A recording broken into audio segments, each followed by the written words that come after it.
২৪শে জুলাই গণ-অভ্যুত্থানে নারীর অবদান স্মরণে পালিত হচ্ছে জুলাই উইমেন্স ডে। এই উপলক্ষে কেন্দ্রীয় শহীদ মিনারে চলছে নানা আয়োজন।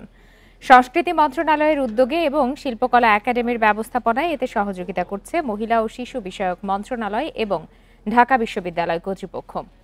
সন্ধ্যা 6:30টায় জাতীয় সঙ্গীতের মধ্য দিয়ে অনুষ্ঠান শুরু হয়। সন্ধ্যা 7টায় প্রদর্শিত হয় মহিলা ও শিশু বিষয়ক মন্ত্রণালয় প্রযোজিত তথ্যচিত্র।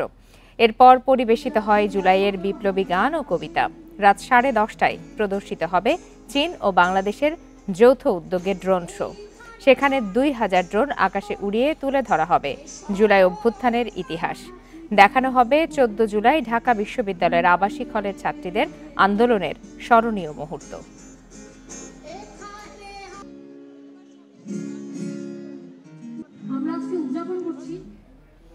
এই আয়োজন নিয়ে সর্বশেষ তথ্য জানাতে এই মুহূর্তে কেন্দ্রীয় শহীদ মিনার প্রাঙ্গণ থেকে যোগ দিয়েছেন সহকর্মী রেজওয়ানুল হক।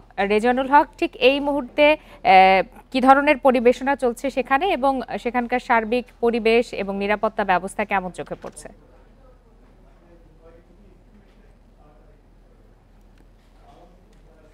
গণ-অভ্যুত্থানকে কেন্দ্র করে এইখানে আজকে অর্থাৎ এই 14ই জুলাইতে যে ঘটনাটি ঘটেছিল 2024 সালে, সেইখানে নারীদের যে অবদান ছিল, অর্থাৎ এই জুলাই 14কে ঘিরেই কিন্তু গত বছর অর্থাৎ 2024 সালের গণ অভ্যুত্থানের যে উত্তাপ, যে আন্দোলনের গতি, সেটি কিন্তু পরিবর্তিত হয়ে যায় এবং সেই আন্দোলনে নারীদের যে ভূমিকা, অর্থাৎ 14ই জুলাইতে নারীদের যে ভূমিকা, ঢাকা ইউনিভার্সিটি থেকে নারী শিক্ষার্থীরা যেভাবে বেরিয়ে এসেছিল, সেই নারী শিক্ষার্থীদেরকে স্মরণীয় করে রাখতে তাদের যে অবদান, তাদের যে অবস্থান, তাদের যে আন্দোলন, সেটিকে আসলে ধরে রাখার জন্য আজ এই শহীদ মিনার প্রাঙ্গণে কিন্তু উদযাপিত হচ্ছে জুলাই উইমেন্স ডে।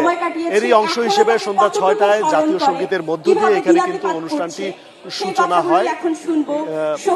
মহিলা ও শিশু বিষয়ক মন্ত্রণালয় এবং সরকারের সহযোগিতায় এই অনুষ্ঠানটি পালন করা হচ্ছে। এখানে সন্ধ্যায় আমরা দেখেছি যে আন্দোলনের সময়ে যে আলোচিত গানগুলি রয়েছে, যেটি দিয়ে আবেগ তৈরি হয়েছিল এবং মানুষের মধ্যে এক ধরনের গণজাগরণ তৈরি করা হয়েছিল, সেই গানগুলো গাওয়া হচ্ছে একে একে। ব্যান্ড শিল্পীরাও রয়েছে, সেই সাথে যারা সেই সময় সেই আন্দোলনে যাদের ভূমিকা ছিল অবিস্মরণীয়, যাদের প্রতিটি কথায়, যাদের প্রতিটি ডায়ালগে কিন্তু আন্দোলন উজ্জীবিত হয়েছে, তাদেরকে আনা হচ্ছে, তাদের অভিজ্ঞতা এখানে শোনানো হচ্ছে।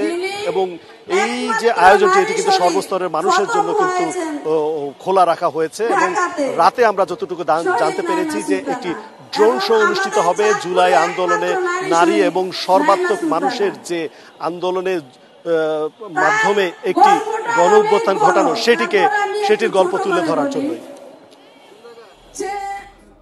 জানাচ্ছিলেন সহকর্মী রেজওয়ানুল হক।